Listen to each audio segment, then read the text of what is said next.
our arms are open. We're happy, and the doors are open, and we want to have conversations with anyone who wants to come along and really look at some of the developments, some of the startup opportunities, some of the possibilities for, as I've said before, about learning and education there. So please do come and talk to us.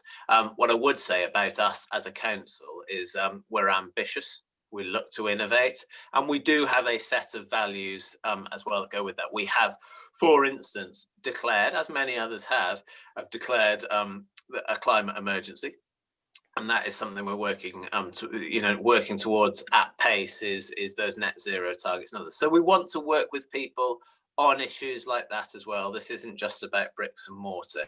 There is a broader thing going on here in Worthing that we really want to work with people on, and we hope that those values really do resonate across various parts of industry, economy, and so on, for people to come and work with us on. Are there particular types of expertise that you're looking for, particular types of developer, investor, business?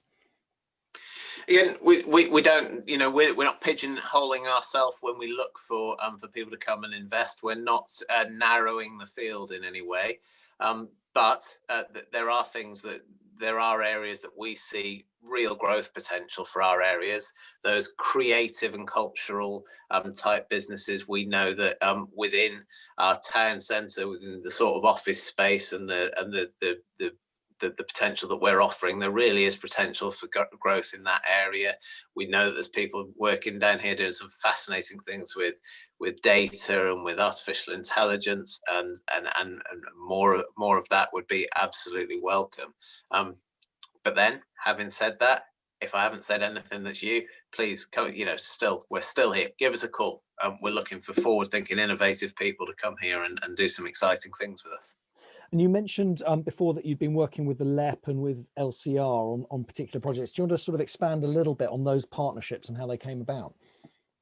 Well, we've got some fantastic partnerships going now. We have a really constructive relationship with the local enterprise partnership, Coastal Capital. I'm a board member. I'm a director of Coastal Capital, and we find that works very well. But then, as well as that level of relationship, we know that our senior officers at Worthing Borough Council and the officers at Coastal Capital work incredibly well together. And we also have within the broader structure of that, we have the Greater Brighton Economic Board, which I'm the chairman, and those relationships have really that we've fostered have really helped to bring about bringing in new funding, bringing in new ideas, bringing in different partners.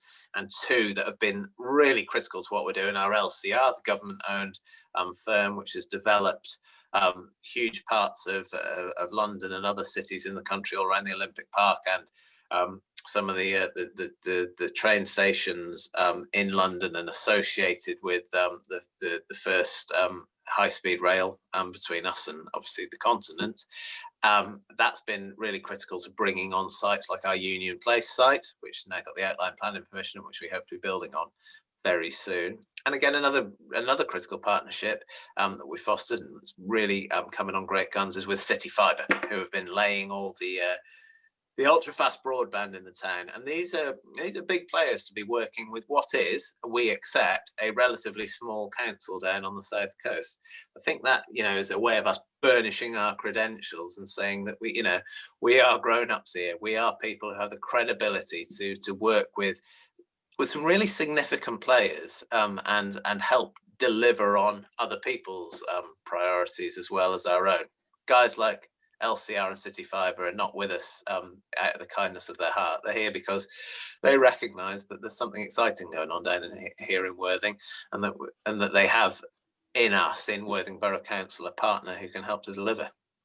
If I'm listening to you from the point of view of another town of similar sort of size and stature and status, how do those partnerships come about? Do you meet those people at a conference and a relationship eventually blossoms, or do they write to you and you just happen to the right person receives the letter? What are the sort of starting points for these things?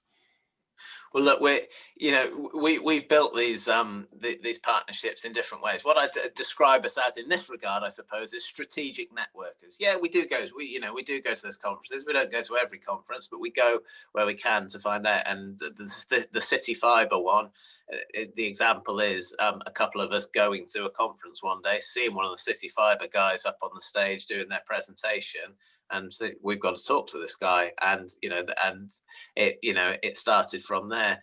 The flip side is the LCR that came about from an introduction from an intermediary who knew both and recognised in us a council that had opportunities and wanted to deliver on them, and recognised in LCR a body that had the clout to really help us do that. So the introduction was made there, and the marriage brokered, I suppose, as we went along the line. I suppose the critical thing I would say to anybody else who was looking in and saying, how do you get into these partnerships, is you've got to establish your credibility. This is the big part of it, and over time we've built this up from the Bayside apartments, from some of the other activities we took. I think it's about 5 years ago now, in doing working with a different partner on putting forward an investment prospectus, which has now been superseded by others, to really demonstrate that there is something here worth coming and looking at. And boy, did people come and look, and it's really reaping rewards now.